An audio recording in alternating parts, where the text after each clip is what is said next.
As we told you a little earlier on in this bulletin, Eskom has clarified that contractors are reducing the number of workers at the Medupi power station in Lephalale. That's in Limpopo. Joining us quickly on the line from Johannesburg for some further clarity on this, Marion Roberts, Group Communications Executive. Ed Jardim, good afternoon to you and welcome. So what then is the process as far as all of this is concerned?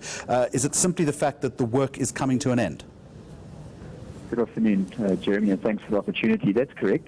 The nature of our work is a projects business, and with the projects business, we tend to upscale our projects staff complement as the project scope increases.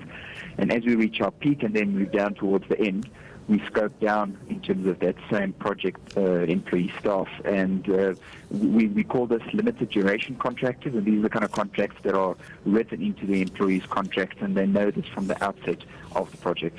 So given that there have been such long delays as far as this project is concerned, how close to the end are you? Well, it's difficult to say at this stage. You know, it's the fourth and fifth largest big coal-fired power stations in the world. So we are dealing with a really complex power station, and there are many contractors on site. We are approaching the end, and we do believe that in the next 12 months we should be seeing close to the end. But this is fundamentally the problem with this entire project, is we've been told time and time again that all the contractors are coming to an end, yet there have been massive delays and huge cost overruns. I mean, surely at some point we need to get a little more clarity on this. Well, as we come towards the end of the project, we do get more clarity, and we can now say that the bulk of the work will be finished within the next 12 months with a bit of a tail. And I mean, the tail end is going to be the contractors finishing some of the balance of plant work, some of the finishing, snagging, things like that. But the bulk of the work will be finished within the next 12 months, especially from a Marion Roberts point of view. Why has it taken so long to complete this project? Well, Jeremy, as mentioned earlier, it's the fourth and fifth largest power stations in the world. Coal-fired power stations in the world, Medupi and Lephalale. It's really complex projects. I think at peak there must have been between 10 and 12,000 various employees on the respective sites, with 20 to 30 main contractors. These are complex projects, and yes, we could have, as all the contractors in Eskom, done things differently, but unfortunately it didn't work out that way. Well, what, Mr. Jardim, could you have done differently, do you think, in order to have saved the taxpayer something like 52 billion rand? Well, I can't speak on behalf of the other contractors. I mean, let's talk. Why don't you speak on behalf of Marion Roberts? What could you have done differently in order to have expedited this process?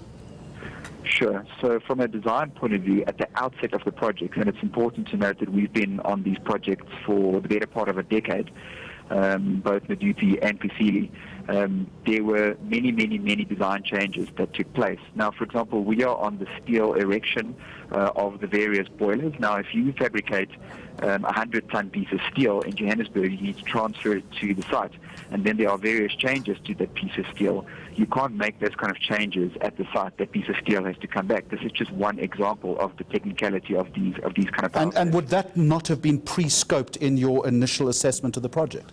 Would you not have known that certain work would need to have happened off-site?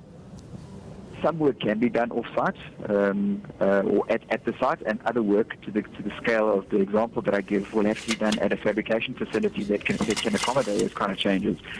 We're talking about thousands and thousands of design drawings that goes hand in hand with a power station the size of Medupi.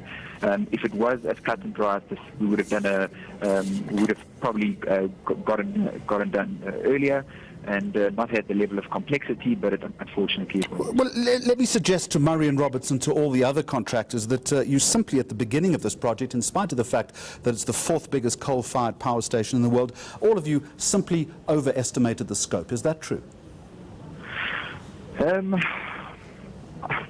It's really difficult to say, Jeremy. I think once you actually get to the site and you see the scale of the projects and the challenges that we faced over the last 10 years on this project. My argument, Mr. Jardim, is surely you are a professional construction company. Surely you would have anticipated and understood the complexity of the project as you started the tender process. This is what I find utterly extraordinary.